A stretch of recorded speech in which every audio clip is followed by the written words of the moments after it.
মই কাটিবলৈ লৈছোঁ কাঠআলুকণ। বতৰৰ ফল, খাবলৈও ভাল লাগে।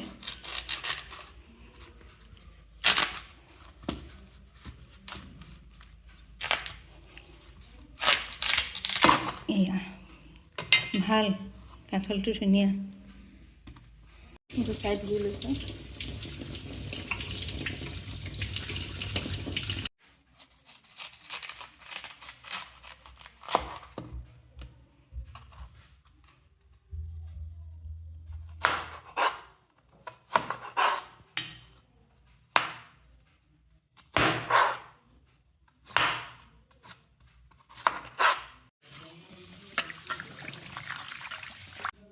নিমখ সানি দিছোঁ।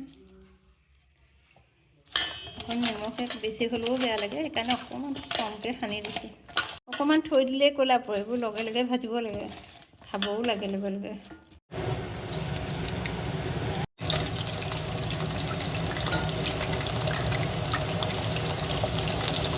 এই থাল এখনত মই কাগজ পাৰি থৈছোঁ, নহ'লে ইয়াক তেলটো শুহ নাখায় যে, তেলটো শুহিবৰ কাৰণে তেনেকৈ বনাই ৰাখিছোঁ। হৈ গ'ল কাঠআলু ভজা, এতিয়া চবকে দি নিজেও খাম আৰু। কাঠআলুটো সদায় গৰমে গৰমেই খাব লাগে, ঠাণ্ডা হ'লে বেয়া হৈ যায়।